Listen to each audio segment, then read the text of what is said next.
O Bem, áudio deixa eu estava bater. ligado, né? Deu para escutar, não foi no MacGyver. Deu sim. Tô gravando agora, viu, gente? Ah, Vou começar. Então, gente, o capítulo 3 ele vai falar sobre dinheiro, né? Ele se intitula assim, O Dinheiro Muda Tudo. E eu acho que muda mesmo, né? E ele começa falando, dando um pouco o nosso contexto, né? Que é o de pura ganância. O espírito econômico de nossa época, a gente poderia dizer assim, né? E que espírito econômico de nossa época é esse? Aí ele dá um exemplo, né, que ilustra bem o que é esse espírito, né? É um livro que foi talvez o livro mais importante de não ficção, que não era um romance de ficção do século XX, muitos apontam que foi A Ética Protestante e o Espírito do Capitalismo, do sociólogo e economista Max Weber, sociólogo e economista alemão, né, muito famoso e que fez uma relação entre o desenvolvimento capitalista com a influência, digamos que cultural da Reforma Protestante, que acabou, digamos que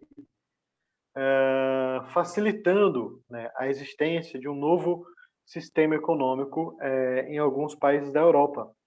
Então, esse espírito do capitalismo, né, vamos dizer assim, de nossa época, o que é ele? Aí ele exemplifica com esse relato desse resort chamado Yellowstone Club, lá nos Estados Unidos, num estado que é bem interiorano lá nos Estados Unidos, que é empolgado com a oferta de crédito, né, do Credit Suisse, que é um grande banco suíço. Vocês sabem que a Suíça é um dos países com uma grande rede de bancária, financeira, enfim. E, aliás, é o lugar onde, inclusive, muitos brasileiros, né, políticos, grandes empresários costumam colocar dinheiro para não pagar impostos. E o Crédito Suíço ele abre um monte de linha de crédito para resorts, né, no mundo inteiro. O Yellowstone é um desses, super empolgado, vai, pega o dinheiro. E tem uma coisa, um detalhe, né, no relato, muito interessante que o Tim Keller coloca, que não pode passar desapercebido.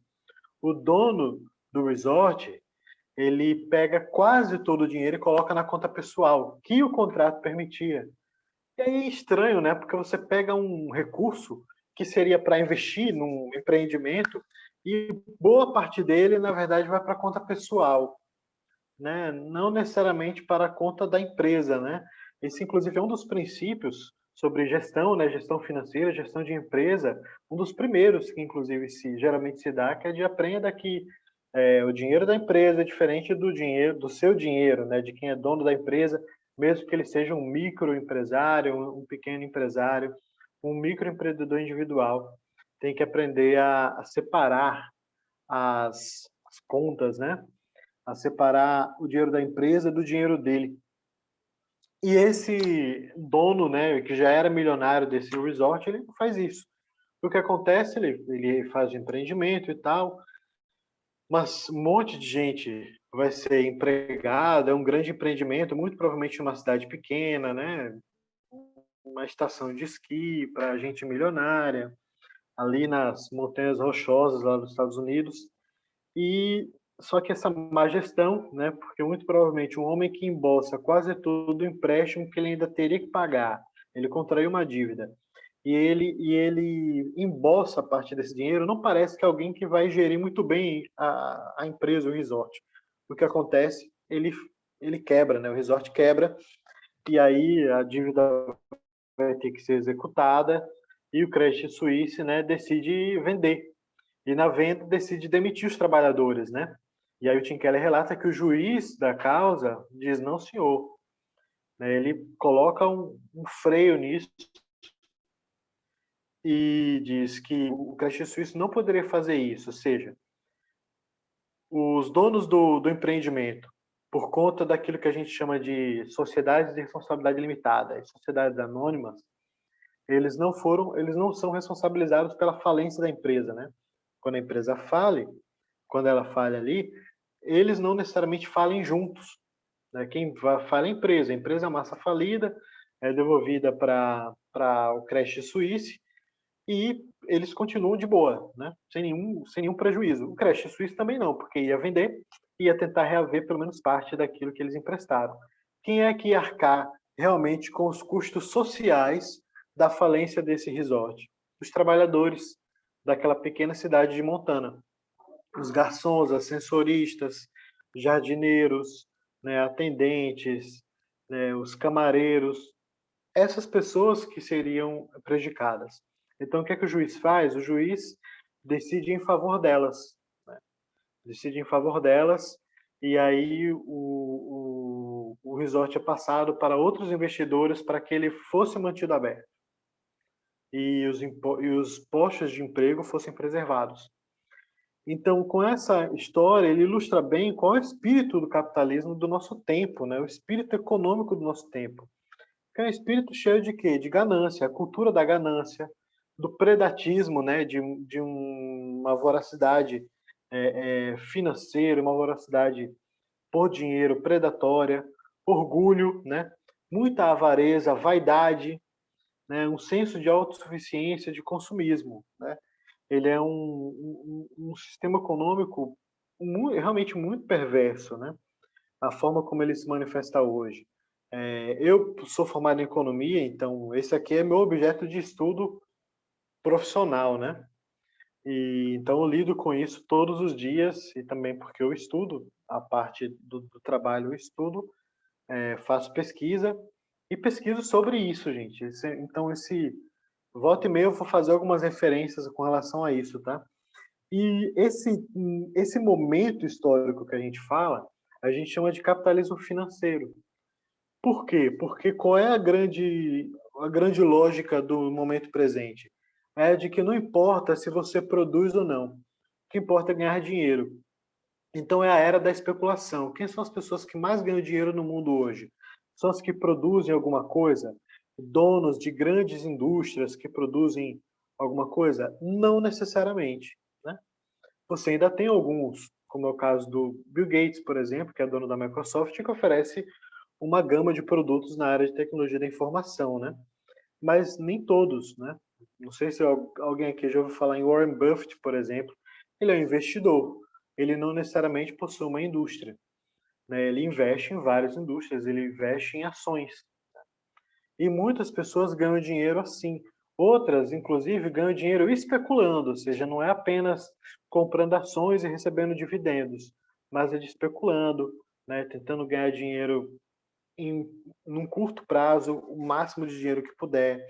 E aí se faz várias artimanhas não muito honestas, às vezes até influenciando governos mesmo, para que certos resultados sejam positivos para ele, para as ações dele. Isso acontece muito.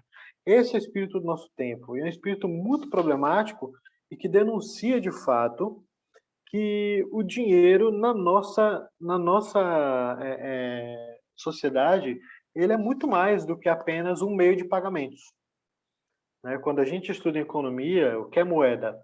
Aí diz, a moeda é um meio de pagamento, né? O meio pelo qual você adquire mercadorias, né? Bens, serviços, né? Você recebe também pelo seu trabalho, mas o dinheiro também é reserva de valor, porque se você guarda o dinheiro, ele rende juros, né? É uma unidade de troca, né? Então você percebe que o dinheiro tem várias dessas funções, mas ela, pelo que nos parece aqui, por esse espírito do tempo, parece que é muito mais do que isso, né? Parece que o dinheiro possui uma função espiritual mesmo na nossa sociedade, né? Muito, muito forte. E aí ele vem e nos coloca o seguinte: e o pior de tudo é que nós não conseguimos enxergar essas coisas. Porque nós muitas vezes, na maioria esmagadora das vezes, nós não nos vemos como gananciosos. Nós temos uma autoimagem de pessoas humildes. Porque geralmente, inclusive, pensamos que merecemos mais, né? Quantos de nós aqui, se fosse responder a seguinte pergunta, tá? Uma pergunta que é comum acontecer mesmo, de repente, com o IBGE, com o DIEESE, FGV, de repente faz uma pergunta sobre satisfação. De repente, sua empresa, inclusive o lugar onde você trabalha, faz uma pesquisa de satisfação laboral, satisfação entre os funcionários, né, os empregados. Saber se você está satisfeito com o seu trabalho e com certeza vai ter uma pergunta ali. Você está satisfeito com o que você ganha? Eu acredito que a maioria de nós aqui diria o seguinte: não, né, eu mereceria muito mais. Né? Poxa vida, pelo que eu trabalho, né, pelo que eu sou qualificado, enfim, pelo tempo que eu trabalho, eu não sei. Mas é muito difícil, é muito provável que a maioria de nós aqui, né, responderia essa pergunta assim. Então, difícil da gente pensar que a gente não que a gente seja ganancioso, porque pelo contrário, quando vemos nossa condição, imaginamos que somos na verdade muito humildes, né? E isso é um problema. Ele cita aqui o famoso, né, controverso filósofo Nietzsche mais uma vez, que fala de como que o dinheiro na sociedade moderna iria substituir Deus e que as coisas que antes os homens faziam por Deus vão passar a fazer agora pelo dinheiro, né? E é uma frase muito dura que ele escreve, que é a seguinte, né? O dinheiro é como se fosse aquilo que nos permite o mais elevado sentimento de poder e de uma boa consciência. Ou seja, o dinheiro na nossa sociedade, ele é aquilo que geralmente as pessoas procuram, por exemplo, para ter paz quando colocam a cabeça sobre o travesseiro. Eu acho que essa é uma frase que muita gente já ouviu, né? Relacionar isso, dívidas com travesseiro, né? Quem é que dorme tranquilo? Quem não tem dívidas, né? Quem não tem pendências financeiras para resolver. Esse é o que dorme tranquilo. Mas a escritura ali, nos primeiros salmos, nós já fizemos a leitura, inclusive, no culto, né? Nos ensinam que, na verdade, nós deitamos e logo dormimos, né? Pegamos o sono. Por quê? Porque é o Senhor que nos guarda, né? Em vão vigia o sentinela se o Senhor não guardar a cidade. O Senhor dá aos que Ele ama, enquanto os que Ele ama dormem. Percebe? Mas na nossa sociedade, como é que é? Pô, eu posso dormir tranquilo. Por quê? Porque eu tenho dinheiro guardado no banco. Se houver qualquer imprevisto, né, eu tenho dinheiro, eu posso fazer minhas coisas, posso comprar o que eu quiser. Percebe? Né? Eu não tenho dívidas, então eu posso dormir tranquilo. Esse é o espírito do nosso tempo, né? Então a gente espera muitas coisas do dinheiro que a gente não deveria esperar dele, mas esperar de Deus. E aí o que acontece? Mas nós achamos que não, nós não somos gananciosos, porque a única coisa que a gente quer é isso, é só se livrar das dívidas. Eu não quero comprar um iate, eu não quero comprar uma fazenda. A gente começa a se comparar com pessoas muito milionárias, muito ricas, e pensamos, não, o que eu quero, os meus desejos, minhas vontades são muito humildes, né? Muito modestas, né? Eu mesmo já pensei muitas vezes assim. Eu costumo pensar assim, irmãos, confessando aqui mesmo um pecado. Assim, poxa vida, se eu ganhasse na loto, né, Rafa? A Rafaela sempre fala dessa questão de ganhar na loto, né? E quantas vezes eu mesmo já pensei assim, Não, caramba. nisso aí eu assumo que eu sou pecadora. Oi? Pode falar, Rafa. Nisso aí eu assumo que eu sou pecadora. Inclusive, pecou hoje. Eu pequei hoje. Eu já fiz a minha aposta. Já fez uma... Pronto, aí imagina, Rafa. O que é que eu penso? Pelo menos, quando eu costumo pensar em muito dinheiro, eu penso, poxa vida, o que é que eu quero? Eu gastaria um bocado de dinheiro, sei lá. Eu tenho uma coleção de coisas poucas, de instrumento musical, de livre disco. Pronto, né? Pensando como eu sou humilde, né?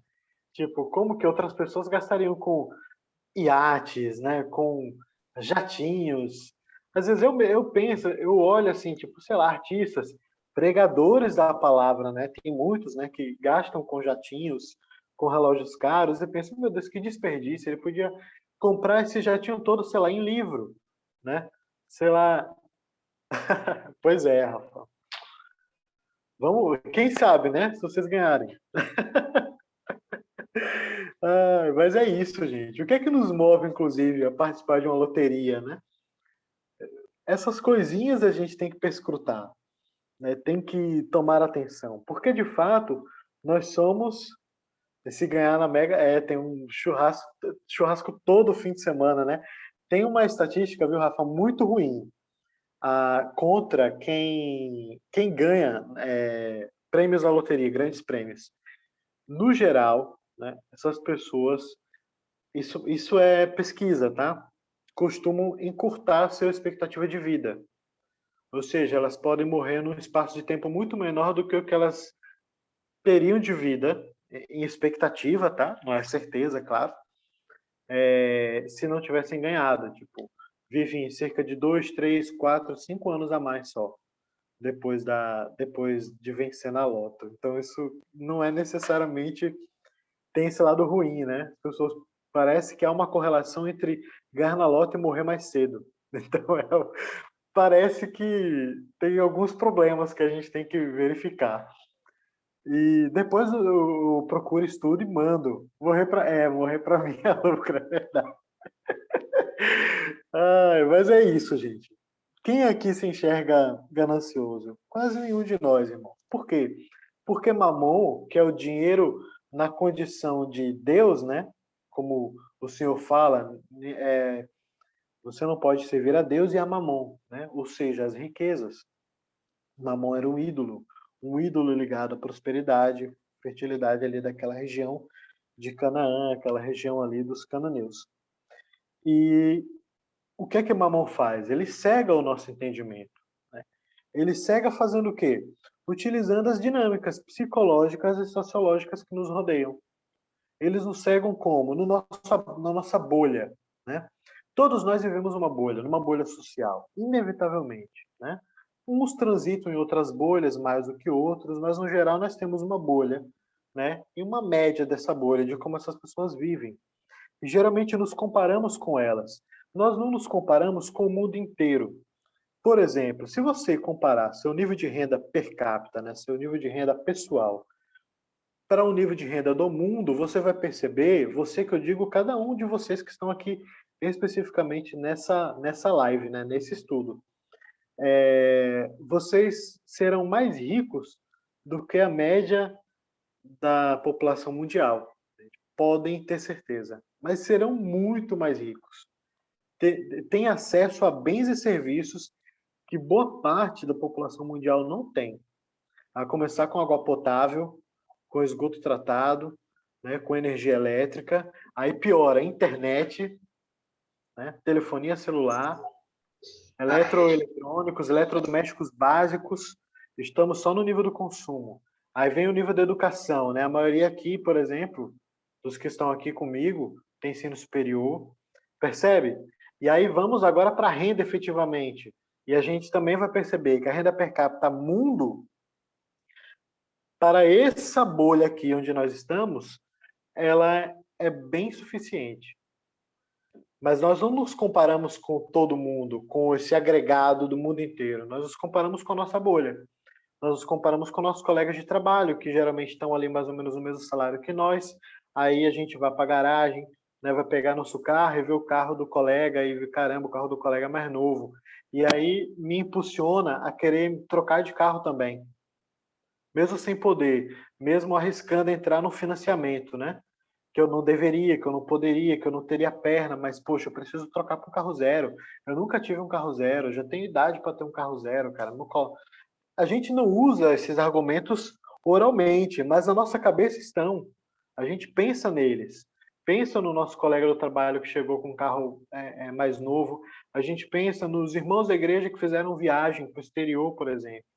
Daí a gente matuta, caramba, quando é que eu vou fazer uma, né? Percebe? Essas coisinhas, né?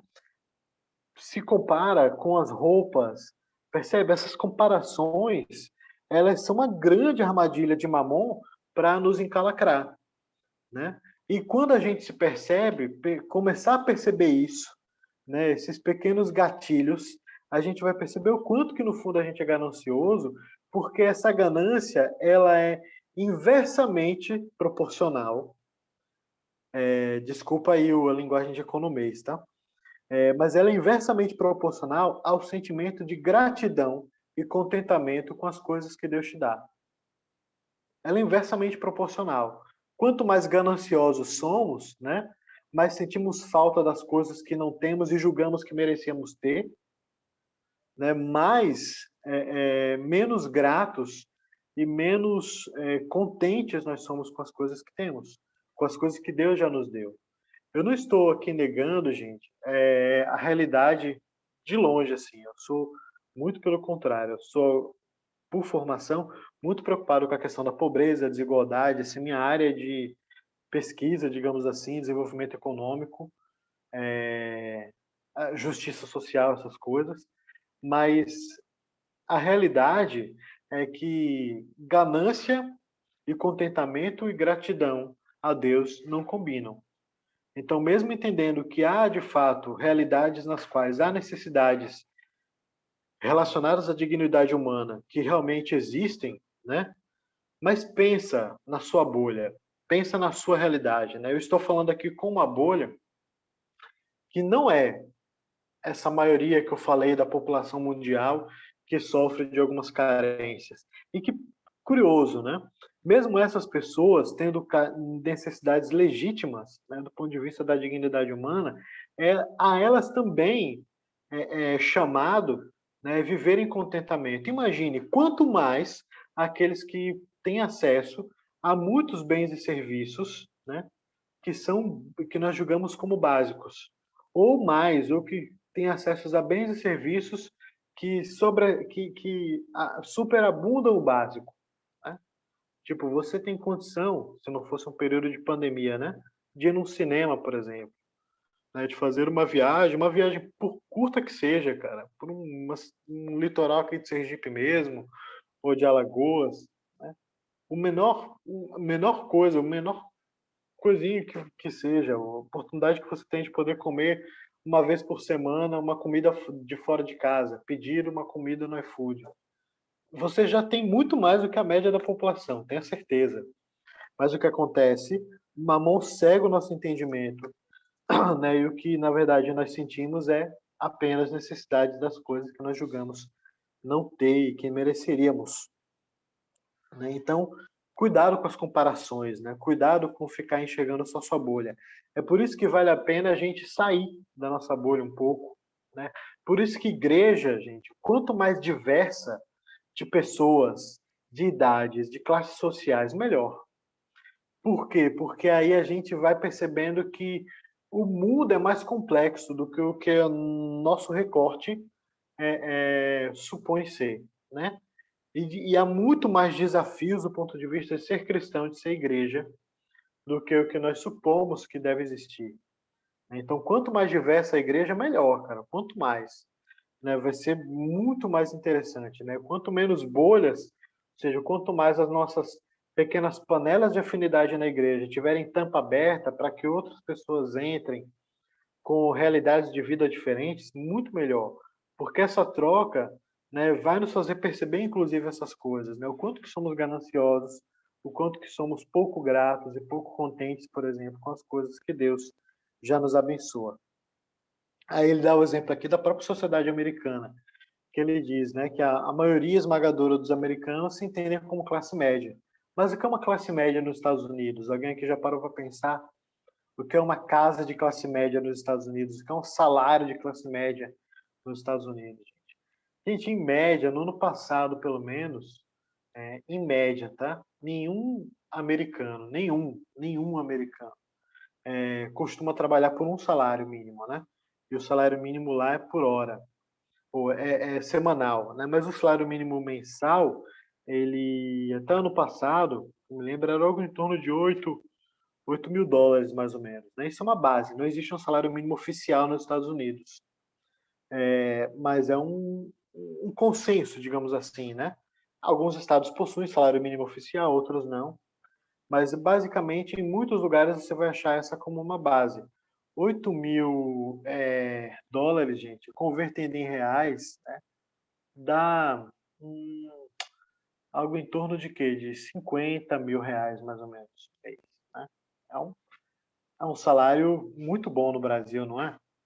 Ah, mas tem um custo de vida nos Estados Unidos. Nos Estados Unidos, por exemplo, as casas, quando você compra uma casa, ela já vem mobiliada, né? Ela já vem com todos os eletrodomésticos, tipo, é como se fosse parte da casa.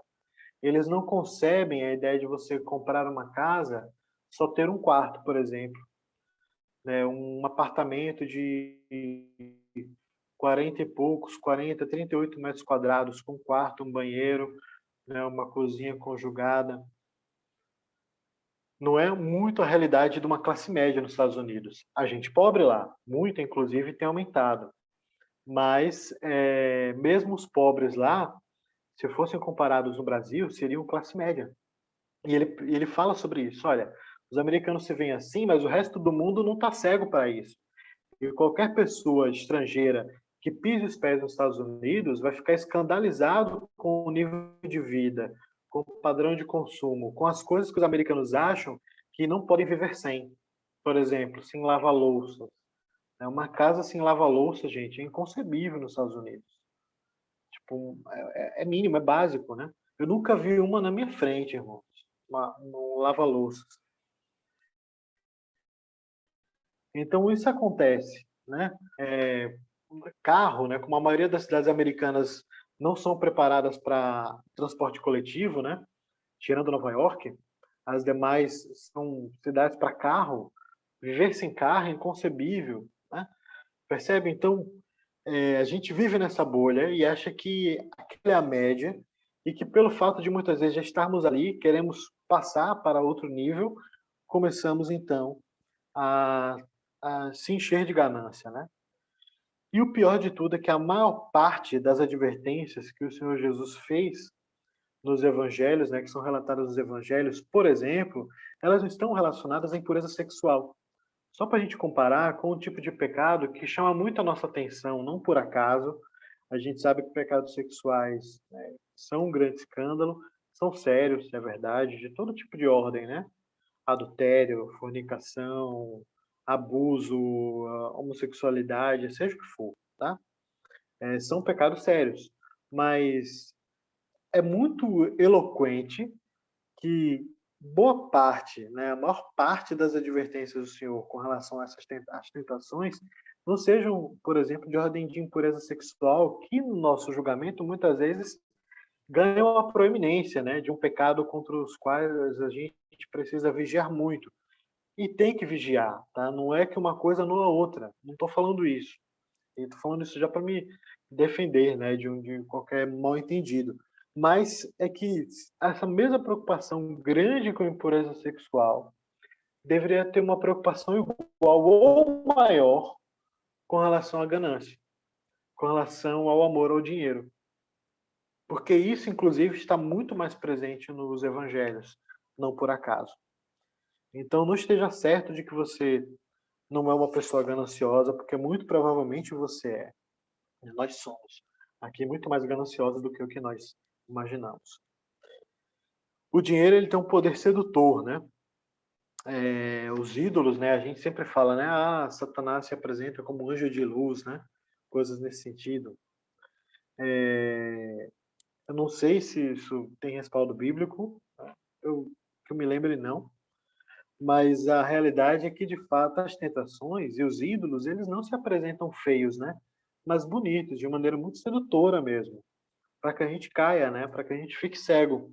E aí ele tem como base, a partir daqui, a história de Zaqueu, né? Da conversão de Zaqueu. Zaqueu era o publicano era o coletor de impostos para o Império Romano, geralmente era um homem recrutado do povo ali que foi dominado, né? O Império Romano cresceu e tomou conta ali do mundo chamado mundo conhecido, né? Mundo conhecido pelos europeus. Então você tinha ali a Judéia, né? Onde moravam os judeus, a Judéia e Galileia, e os romanos dominam lá.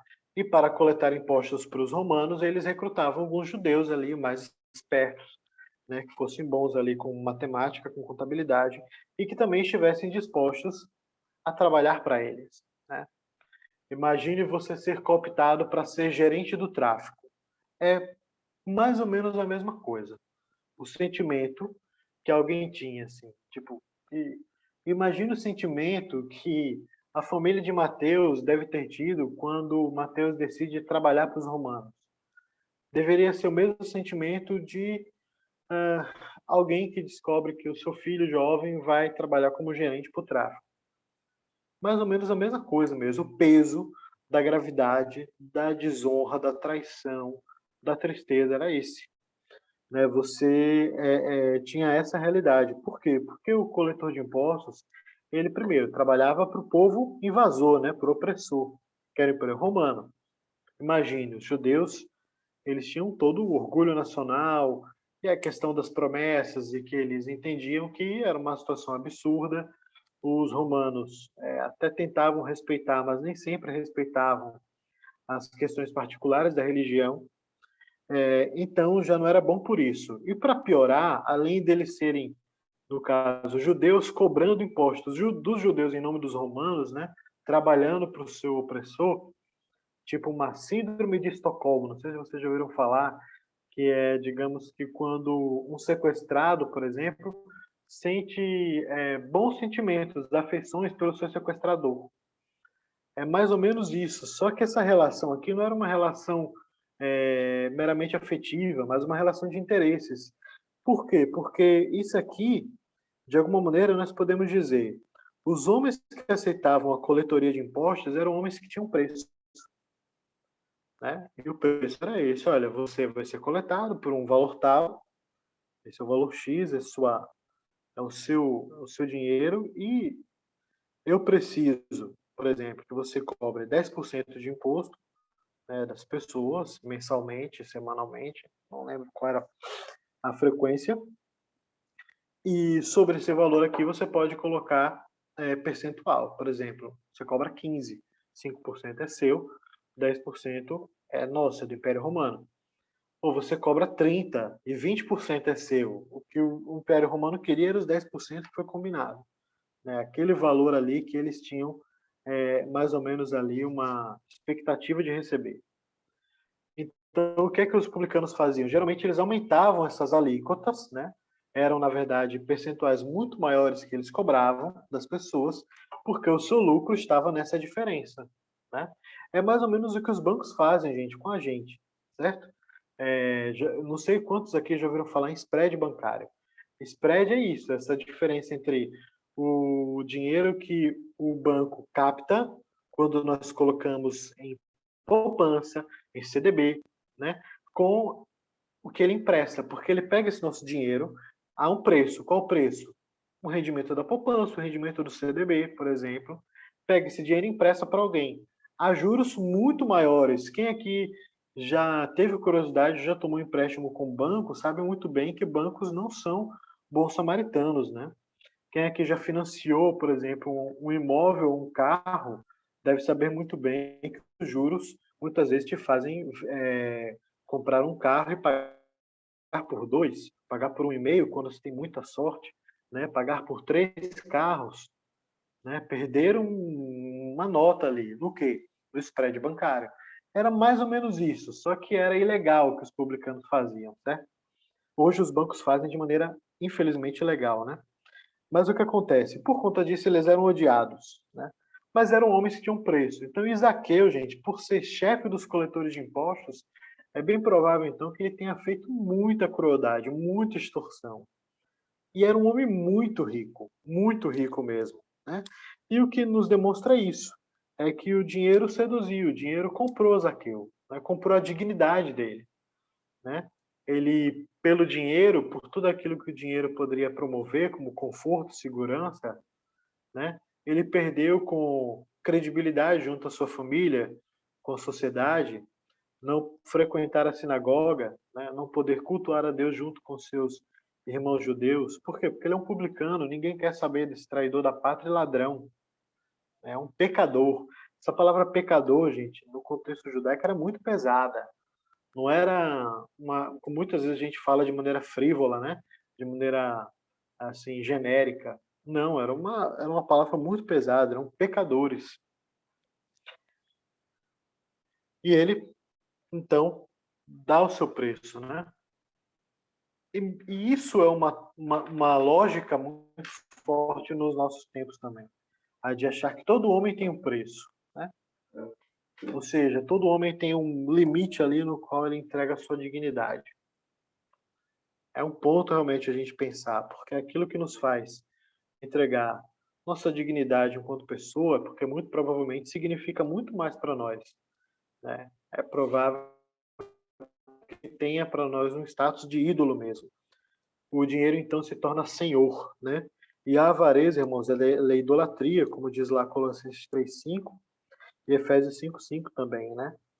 E qual é a questão? A questão é que não, essa avareza ela não se manifesta apenas em ter muito dinheiro e amar o dinheiro que se tem.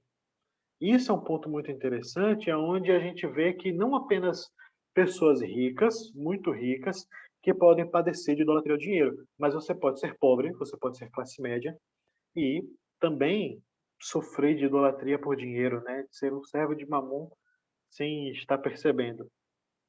Porque a cobiça não é apenas amor ao dinheiro, mas ela também é ansiedade excessiva por causa dele, pela falta que ele dá, pela sensação que você tem que sua vida seria resolvida se você tivesse aquele dinheiro, né? Se tal coisa acontecesse, se eu ganhasse na loteria, minha vida estaria resolvida, né? Se meu, sei lá, se eu vendesse minha casa por um preço X, minha vida estaria resolvida.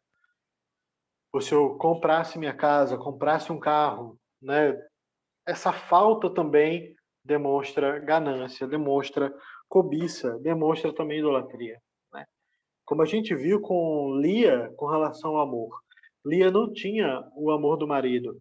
E essa falta do amor do marido se manifestava como idolatria para Lia, né? Qual era a grande idolatria dela? A falta do amor ao marido, né? Essa vontade de ser desejada por alguém, né? Especificamente por Jacó. Então, a falta de alguma coisa também não significa que a adoração a esta coisa também esteja faltando. Muito pelo contrário. A vida do homem, por um lado, ela não consiste, ou seja, ela não é resumida, não é significada pelas suas posses ou pelo consumo, né, que ele possui. Embora nos nossos tempos sejam assim, né?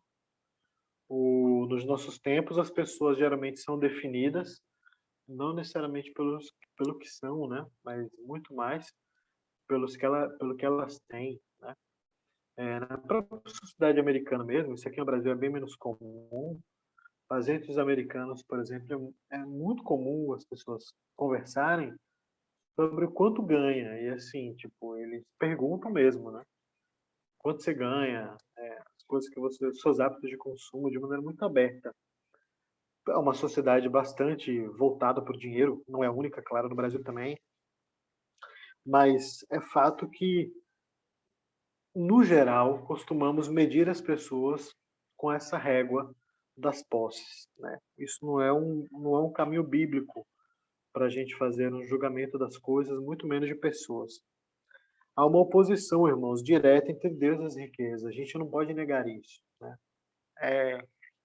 A gente tem um problema que é uma questão mais delicada, que eu vou entrar em duas questões delicadas, mas acho que é necessário falar.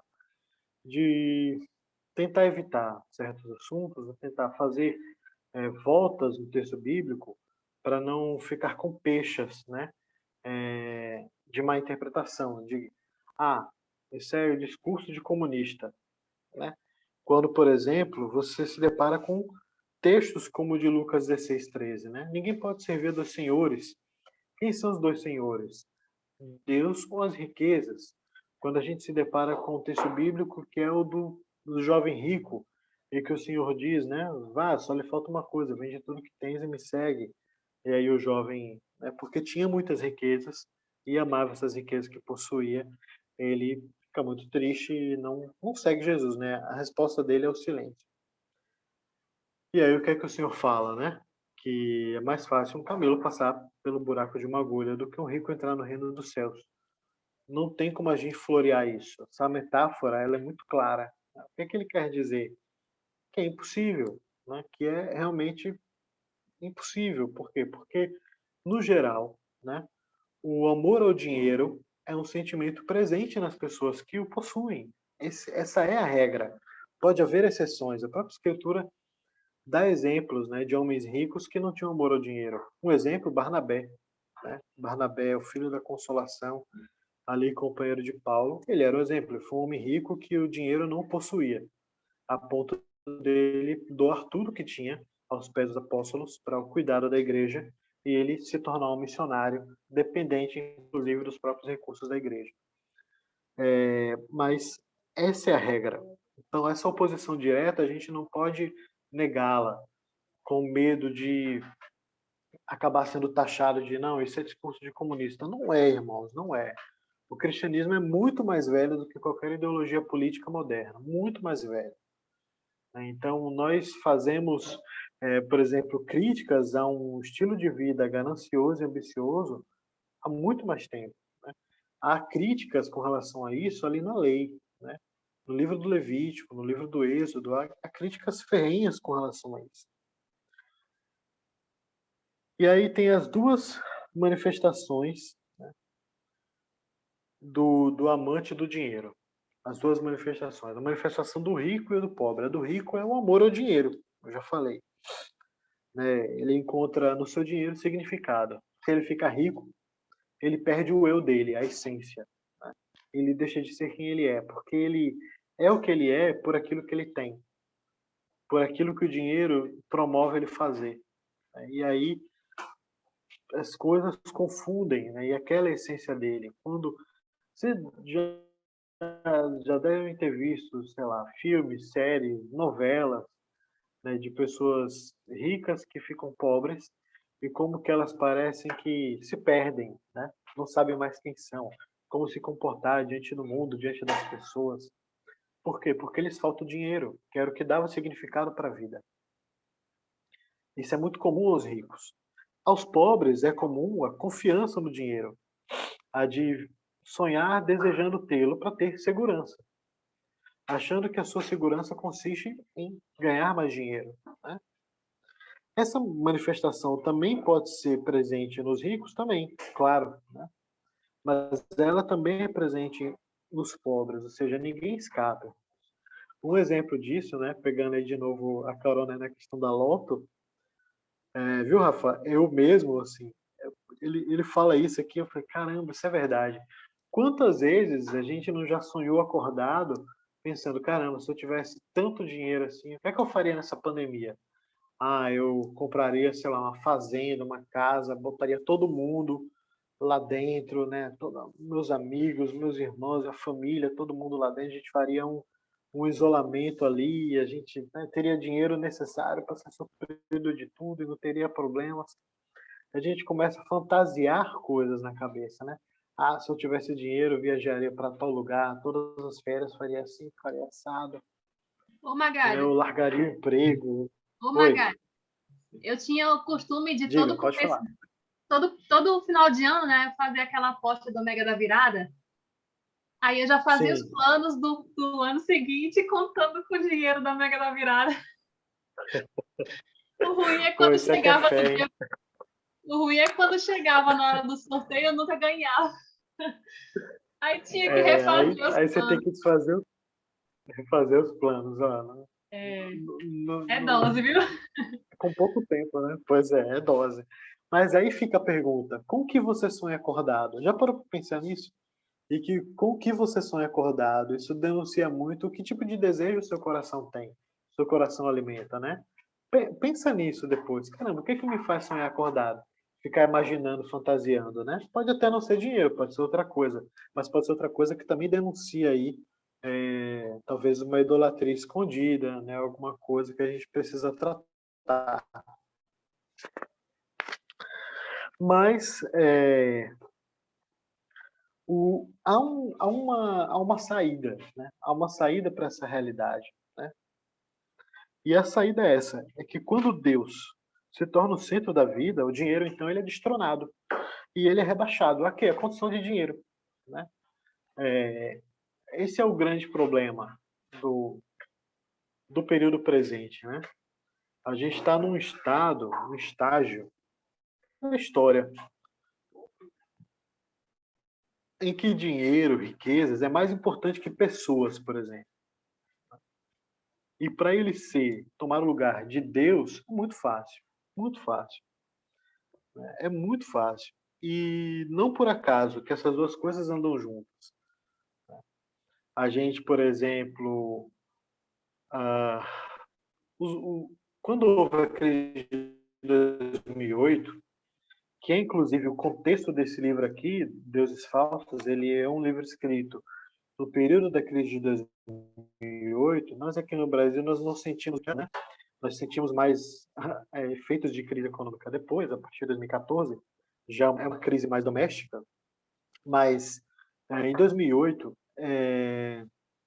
os governos agiram muito rápido e sem nenhuma resistência da imprensa, do Congresso, para salvar as empresas, para salvar bancos de falência, né? Claro, sob pena, obviamente, que salvar uma empresa do tamanho da GM, né, da General Motors, da Chevrolet, você está salvando também milhares de empregos no mundo inteiro. Mas é curioso que Rafa está dizendo aqui que na cidade dela o povo só vale o que tem, né? Rafa, eu acho que não é só na sua cidade, não. Acho que em São Paulo deve ser assim ou até pior. Eu acho que em Brasília também, Rio, redes sociais, o Instagram, né? O Instagram com esse negócio de vida perfeita, né? Que o Instagram vende, cara. E outra, o Instagram é a sua bolha, né? A média das pessoas que você segue no Instagram, né? E aí você se compara com elas, com as viagens legais que elas fazem, né? Com os pratos maravilhosos que elas batem foto e colocam na internet, né? E você se é exposto àquilo, ou expõe, inclusive, para outras pessoas. Por que você expõe? Né? O que nos motiva a dividir fotos, certas coisas que dividimos no Instagram? Cabe também pensar nessas coisas, né? Por que as pessoas se comportam do jeito que se comportam nas redes sociais, né? Elas dizem muito a respeito do que é que elas amam, o que é que elas realmente valorizam. E voltando a essa questão da crise, e os bancos, então, os bancos e as grandes empresas, as multinacionais, foram socorridas muito rapidamente, muito, mas muito rapidamente. Não sei se vocês sabem, mas, por exemplo, os grandes bancos americanos que quase quebraram, né, os que não fecharam em 2008, eles foram comprados pelo governo. A General Motors também foi comprada pelo governo, ela se tornou uma estatal por um bom tempo. E não houve nenhuma resistência, porque parecia que era uma coisa muito lógica, tem que salvar o dinheiro, né? Agora, vá tentar gastar esse mesmo dinheiro, por exemplo, para reconstruir a vida de pessoas vítimas dos vários terremotos que já cometeram o Haiti. É muito menos dinheiro, é muito mais lento, né? Auxílio emergencial na pandemia, uma gigantesca dificuldade. Ou seja, dinheiro para chegar em áreas como saúde, né? Os próprios americanos vêm se debatendo por conta de plano de saúde, né? Pô, tô citando muito os Estados Unidos, como que aqui no Brasil não tivesse problema, né? Mas no Brasil os problemas são 3, 4, 5, 6 vezes muito piores, né? Os Estados Unidos é ruim, o Brasil é muito pior, porque nós temos uma sociedade mais desigual, né? Mais perversa, né? Que é fundada na escravidão, irmãos. Isso é terrível, é a grande chaga da alma brasileira. Mas o que acontece? No nosso tempo, isso se normalizou, né? Você salvar dinheiro é mais importante do que salvar pessoas. Então, obviamente que nessas condições, o dinheiro se torna um ídolo, se torna um senhor. E em vez da gente ter dinheiro, o dinheiro que nos tem. Essa costuma ser a tônica, né? E é quando o dinheiro toma o senhorio da vida, porque ele começa a regrar nossa existência, né? E em nome dele, em nome de um padrão de vida que a gente almeja alcançar, em nome de desejos, né, de consumo, em nome de se mostrar mais digno, né, para outras pessoas, a gente começa, por exemplo, a ultrapassar os limites da ética da lei de Deus, né? A gente começa a receber propinas, né, trocar favores, entrar em negócios não muito lícitos, sonegar impostos, né? Sempre se auto-justificando, né? Dizendo, não, eu vou sonegar imposto, porque imposto é roubo. Onde? Que base bíblica tem essa frase? né? Tipo, não faz sentido, mas você faz porque você internaliza, né? Não, eu tenho que fazer isso porque se eu não fizer, outros fazem, né? E é melhor que o dinheiro, sei lá, seja comigo, né? Gente, eu trabalho no setor público e acontecem muitas coisas feias lá na DESO, né? Muito tristes, que eu não posso falar porque eu não tenho provas materiais, né? Mas acontecem. Como não é também uma exclusividade da DESO, né? Mas é algo muito comum em vários lugares, não só empresas públicas, mas há muitos problemas das empresas privadas também. E por que é que as pessoas ultrapassam os limites da ética, da lei de Deus, né? Porque elas estão servindo ao dinheiro, o dinheiro é senhor da vida delas, então a ética muda. Qual é a ética? É a ética de ganhar dinheiro, não importa como, né? Não importa a que custo. É por isso que aqueles homens, né, aquela empresa, aquele resort toma aquele dinheiro e não está preocupado se o resort vai para frente ou não. Se ele falir, né, não tem problema. Eu devolvo aí a massa falida, mas eu estou de boa, porque uma parte eu peguei e está comigo, está rendendo juros para mim.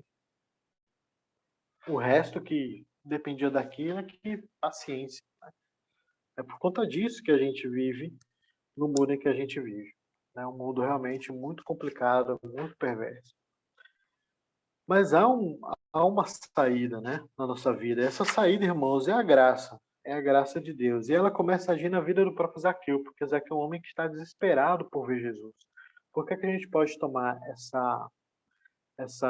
né, ter esse entendimento, né, que o Tim Keller nos ensina aqui? Gente, depois leiam Lucas 19, tá? Lê essa narrativa aqui, que vai ser muito boa, já com esses olhos. Zaqueu é um homem baixinho, né? E que se submete a subir num sicômoro para enxergar o Senhor que estava passando, né? Por quê? Porque muito provavelmente ele não era uma pessoa que devia ser muito bem quista entre aquela multidão que estava para ver Jesus em Jericó. E ele sobe na árvore. Subir na árvore não era uma coisa muito nobre para um homem, né? Uma criança ainda vai, mas um homem, né? E ainda sendo baixinho, ou seja, ele já não era muito, já tinha todos os motivos para não ser muito valorizado pelas pessoas, né? E ele piora a situação. Ele submete ali uma situação meio vexatória. Por quê? Porque ele está desesperado por ver Jesus, né? Completamente desesperado. E é surpreendente as respostas, né? Aquilo que se desenrola nessa narrativa depois. Porque o Senhor Jesus enxerga Zaqueu, né? E fala diretamente com Zaqueu. Ele não fala com nenhum dos outros que estavam presentes, e muito provavelmente devia haver ali religiosos, né? Fariseus, gente com uma reputação muito mais ilibada do que a de Zaqueu. Mas Cristo se direciona especificamente para Zaqueu e fala que vai se hospedar, vai jantar na casa dele, vai comer com ele, vai ficar na casa dele. Ele vai entrar na casa de um publicano, que era uma coisa assim absurda, um traje, porque a casa de um pecador, de um publicano, de uma prostituta, de um gentil, né, de um romano, era um lugar proibido do judeu entrar. Ele não entrava para não ficar impuro. Era nojo que se causava, digamos assim. E o Senhor Jesus ele quebra essa barreira e entra, né, na casa de Zaqueu. E o Tim Keller fala isso, que quando Cristo se convida, né? Ele oferece amizade a Zaqueu, né? Uma amizade inédita na vida de Zaqueu, né? Com um judeu que não o desprezava, né? Um irmão ali de nação, um conterrâneo que não o desprezava, muito pelo contrário, que o tratava com dignidade que ele não conhecia, que o dinheiro dele não podia comprar. Olha que interessante, né? Todo o dinheiro que ele possuía não lhe dava, por exemplo, uma dignidade mínima de ser tratada, né, com amor pelos seus irmãos judeus. O Senhor Jesus entra na vida de Zaqueu e convida Zaqueu para entrar na vida dele, né? E janta com ele, ceia com ele. Eles comem juntos. E comer juntos na sociedade judaica do século I era um ato, como na verdade até hoje naquelas populações do Oriente Médio, né? Sejam judeus, sejam árabes, comer junto é um ato de intimidade, de confiança, de querer relacionamento. E o Senhor Jesus tem isso com Zaqueu, né? Então, ali acontece, né? A salvação chega na casa de Zaqueu e chega por graça. Não chega pelos grandes préstimos de Zaqueu à sociedade. Isso é muito interessante, um ponto que a gente não pode desprezar. E esse contato com a verdade faz Zaqueu, então, perceber que riquezas seriam um empecilho entre ele e Cristo. É curioso isso. A narrativa não fala do Senhor Jesus. Pode ser que isso tenha acontecido na conversa, né? Mas a narrativa não registra que o Senhor Jesus tenha confrontado diretamente Zaqueu com relação ao modo de vida como ele vivia. Da mesma maneira que o Senhor Jesus não tem narrativas falando que ele confrontou Mateus. Pode ter acontecido no momento em que ele janta na casa de Mateus, né, que também era um publicano e se torna apóstolo.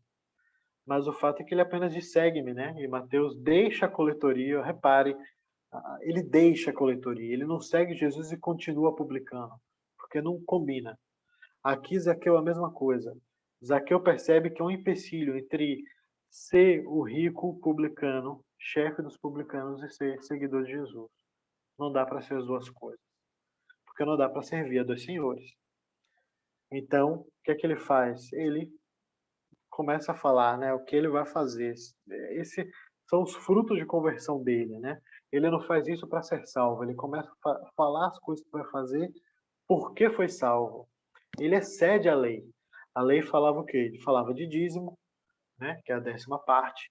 A lei falava de você deixar os cantos dos campos para os órfãos, para as viúvas, para os estrangeiros. A lei falava da libertação dos servos, né, de 7 em 7 anos, de 50 em 50 anos.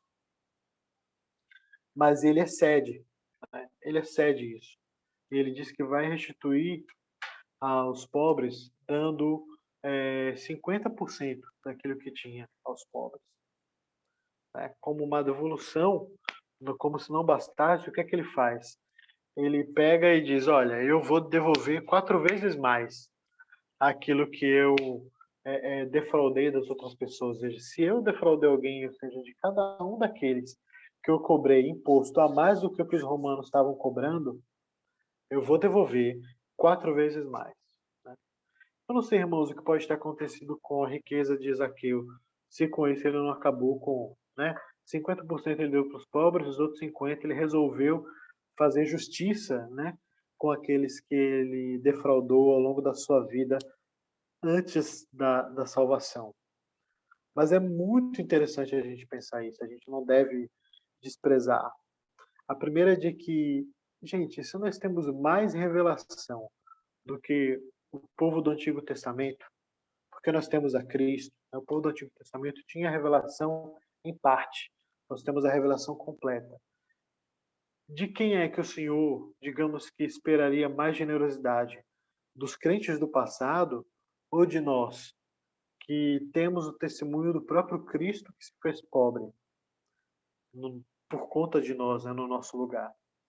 Então se espera que no Novo Testamento, a igreja do Novo Testamento seja muito mais generosa que a igreja do Antigo. Não porque ela é melhor, mas porque como ela tem revelação plena, ela vê que faz mais sentido ainda ser mais generoso.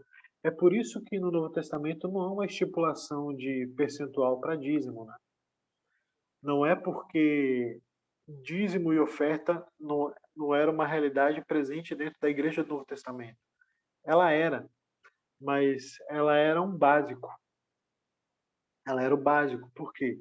Porque o sentido de generosidade da igreja do Novo Testamento excedia os percentuais do Antigo Testamento.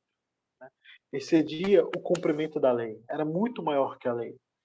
Né? Então as pessoas elas eram generosas. Né? De uma maneira muito, digamos que natural, podemos dizer assim,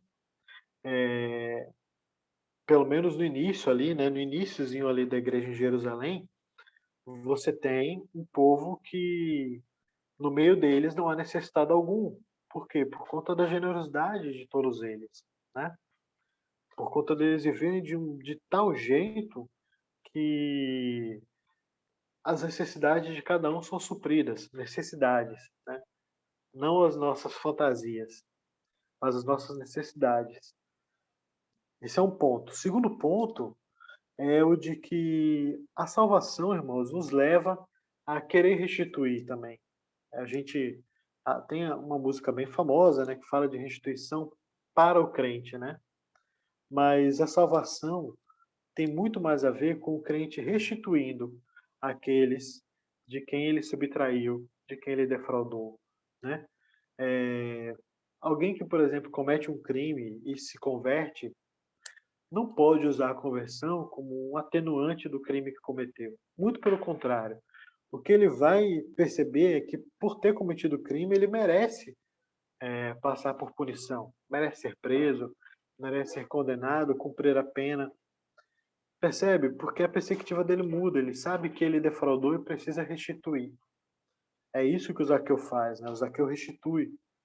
Ele não pensa que, eu estou justificado em Cristo, todos os meus pecados foram perdoados. Beleza. Meu passado foi apagado. Foi. Mas se o seu passado, por exemplo, deixou passivos, né, com outras pessoas, e você tem condição de restituí-las, a salvação mesmo vai te impulsionar para querer fazer isso, para reparar os danos, né, para reparar o mal feito. Porque, cara, você não vai aguentar, né, como alguém salvo, saber que a pessoa sofrendo por conta da sua perversidade, mesmo que tenha sido no passado. Por isso que pessoas salvas buscam pedir perdão, né? Buscam restituir, restaurar relacionamentos. Né? Esse é um traço, não para ser salvo, mas porque se é salvo. Né? Esse é um ponto aqui que a gente não pode esquecer. Há uma questão, a gente já terminando, que é o que eu chamei de ponto central do livro, né? A ideia central do livro, que é a seguinte: a de que dinheiro, poder, dinheiro, sexo, fama, família, casamento, bens, né, consumos, carreiras profissionais, eles são ídolos que o Tim Keller vai chamar de ídolos superficiais. Por quê? Porque são ídolos visíveis, sensíveis à visão, ao tato, aos nossos sentidos, né? São visíveis para os outros também. Mas eles, na verdade, são a manifestação, né, dos desejos, das satisfações de ídolos profundos, que são invisíveis. Ídolos superficiais são manifestações da busca de satisfação de ídolos profundos que nós temos no coração. Muito mais difíceis de identificar. Como, por exemplo, o desejo de poder, o desejo pela aprovação dos outros, o conforto, né? A vontade de ter controle da vida, o controle da vida de algumas pessoas, a vida dos filhos, a vida do cônjuge, né? A sua própria vida, a vida dos seus empregados, dos seus funcionários, dos seus liderados. O desejo de poder, de ter uma boa posição na empresa, para ter várias pessoas lhe servindo, você comandando, né? O conforto, né? A vontade de ter as coisas das quais você julga que, se não tiver, sua vida não está, né, sendo bem suprida, você está passando necessidade, são muito mais difíceis da gente identificar como ídolos, mas são, no fundo, os grandes ídolos que devem ser vencidos. Porque você pode ter a manifestação externa do dinheiro, mas ela ser motivada por coisas diferentes, que é o que ele mesmo aqui exemplifica, né? O que acontece? Um homem, por exemplo, que tem muito desejo por poder, ele pode ser um idólatra do dinheiro. Por quê? Porque o dinheiro dá poder, não é verdade, para muita gente. Ele deseja ser um CEO, um executivo de uma grande empresa, né? Por quê? Porque ele quer estar no topo. Aí ele quer ter muito dinheiro para estar no topo. Ao mesmo tempo, uma mulher, por exemplo, pode desejar ter muito dinheiro, né, para poder se sentir desejada, né, atraente para outras pessoas. A motivação é outra, uma motivação de vaidade, uma motivação de luxúria, num nível de coração bem mais profundo. Mas como é que ela se manifesta? Ela se manifesta numa vida de ostentação, né, de riqueza, né? E por aí vai. Os papéis podem ser trocados também aí, né? Pode ser uma mulher que quer poder, né? Você pode querer ter dinheiro para ter segurança, para ter conforto, né? E você amar muito o seu conforto. Não é que você ama o dinheiro em si, mas você ama o que o dinheiro lhe proporciona, que é o conforto, a estabilidade, né? A estabilidade. O que é que muito da nossa busca por concurso público denuncia um pouquinho disso também, né? De quanto que a questão da estabilidade pesa, né? Muitas vezes no nosso coração. Eu falo, gente, como de eu falo por experiência, né? Porque eu já fiz muito concurso público e vivo, né, profissionalmente de um. Mas é uma realidade, irmãos. Há um nível de idolatria muito mais profundo e que talvez é nele onde a gente precise examinar mais, cavar fundo nossas intenções, as afeições que nós temos e as motivações das coisas que a gente faz, porque lá vai estar a resposta para muita coisa. Talvez o sexo, o dinheiro, né? A fama, essas coisas, elas sejam só manifestações superficiais de ídolos muito mais profundos e que, por estarem ali naquela zona ali, abissal, né, onde a luz não chega, a gente acaba não identificando. Por isso, a necessidade de autoexame, irmãos. Façam autoexame. Né? Se coloquem diante do Espírito da Palavra de Deus. Observe, né, suas intenções, né, aquilo que realmente você ama, o que você fantasia. Né? Você sonha acordado com o quê? E a única maneira de nós nos livrarmos de um ídolo profundo é a fé no Evangelho. E essa vai ser a tônica, por exemplo, de todas as narrativas bíblicas que o Tim Keller vai trabalhar ao longo do livro todo. É de mostrar que qual foi a resposta para aquele idólatra, deixar de ser um idólatra? A fé no Evangelho. Essa foi a resposta para Abraão, essa foi a resposta para Lia, essa foi a resposta para Zaqueu. Como eles se livraram da idolatria? Eles se livraram da idolatria com a fé no Evangelho. Né? Por quê? Porque esse é o único caminho que nós temos. E a fé no Evangelho também nos move a uma outra realidade. Aqueles que são alcançados pela fé no Evangelho têm mais uma razão para fugirem do amor ao dinheiro, para desprezarem o amor ao dinheiro, o amor às riquezas, que é a pobreza de Cristo. Porque Cristo é aquele que se fez pobre para nos dar riqueza. Ele se fez pobre. De que maneira, irmãos, ele se fez pobre? De maneiras literais mesmo, né? A primeira, humilhando-se, porque ele sendo Deus, irmão, sendo Deus, ele é aquele que é dono da prata e do ouro, né? Deus é aquele que não tem necessidades. Você já parou para pensar? Alguém que não tem necessidades é porque não precisa de nada, porque já tem tudo, né? Nós produzimos bens, mercadorias, porque necessitamos delas, né? O trabalho humano é fruto da necessidade humana de ter uma ferramenta para poder caçar, para poder plantar, né? Hoje nós sofisticamos muito isso, mas em essência é isso. Somos seres dependentes, que somos criaturas, né? Nós não somos autossuficientes. Precisamos de todo um ecossistema para nos manter vivos. Deus é o princípio da vida, ele não precisa de um ecossistema para se manter vivo, porque ele é a própria base de tudo aquilo que existe. Ele é o que é, ele é sempre presente, ele não tem necessidades. Né? E esse Deus, sem necessidade alguma, né, que cria o mundo por transbordar de poder, de glória, de amor, não porque ele precisa de um universo criado, ele não precisaria para ser amado, para ser adorado, para ser glorificado, porque tudo isso já existe nele. Mas esse ele se faz pobre em nosso lugar, né? Para nos livrar da nossa miséria espiritual.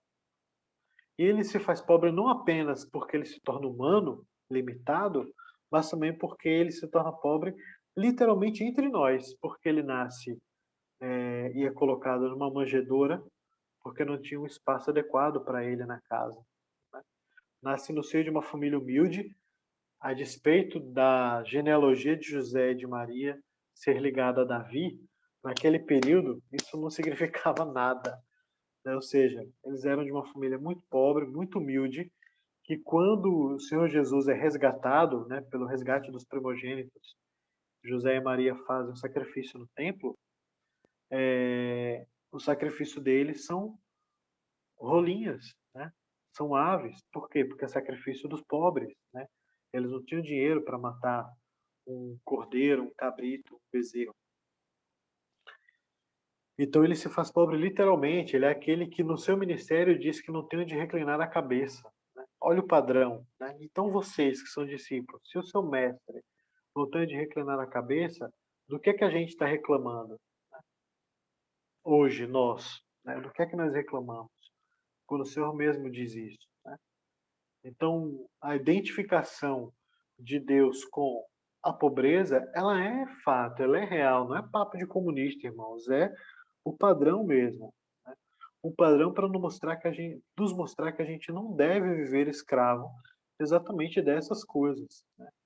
E poder falar com toda a confiança o que o apóstolo Paulo depois vai falar, que sabe ter muito, sabe ter nada. Sabe passar necessidade, sabe ter abundância. Por quê? Porque o coração dele não está nelas. O coração dele não está na riqueza. De modo que quando ele tem, ele se satisfaz na segurança que ela promove.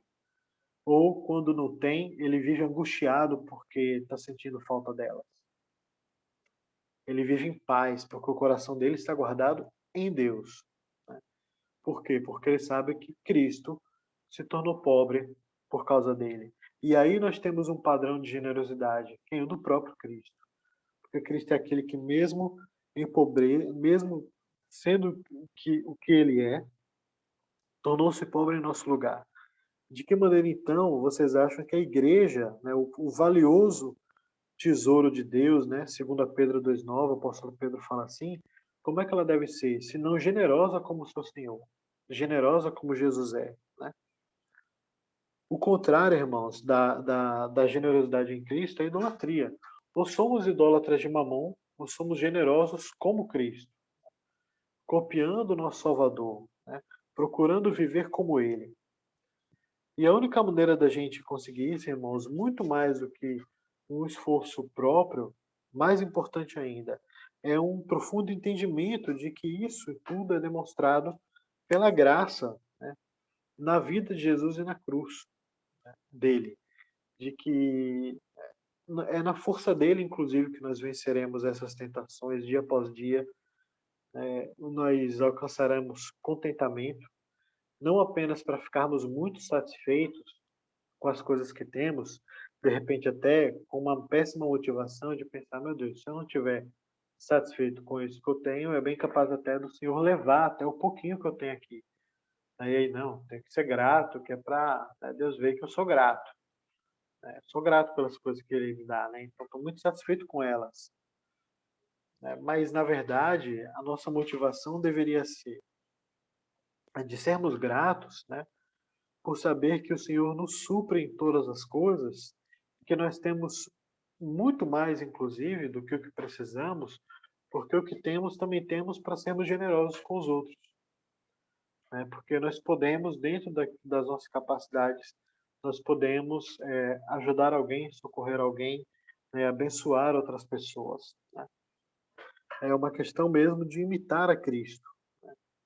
A única possibilidade que nós temos de fazer isso sendo movidos por um entendimento profundo da graça de Deus, de quão gracioso Deus foi, de que a gente não compra, o favor de Deus ele não se compra, né? Mas ele nos constrange a sermos como ele, né? A nos identificarmos na sua pobreza e a nós trocarmos a nossa vontade de ter, né, de ter segurança nessas coisas terrenas para ter segurança ali no cuidado divino. O homem, irmãos, ele termina assim o livro, ele precisa sempre de um ídolo. Então não basta remover o ídolo falso. Você tem que colocar a adoração ao Deus verdadeiro no lugar. Do contrário, você substituirá um ídolo pelo outro. Você vai substituir o dinheiro pelo poder, por exemplo. Dinheiro pelo controle. Dinheiro pelo sucesso, pelo sexo, por qualquer outra coisa. Né? E não é essa a questão. É a questão de você remover o ídolo e adorar a Deus, o Deus verdadeiro, no lugar. Isso é o que importa, isso é o que é importante, o tipo de trabalho que a gente deve desejar que Deus faça na nossa vida. O Senhor nos abençoe. Eu vou parar aqui a gravação.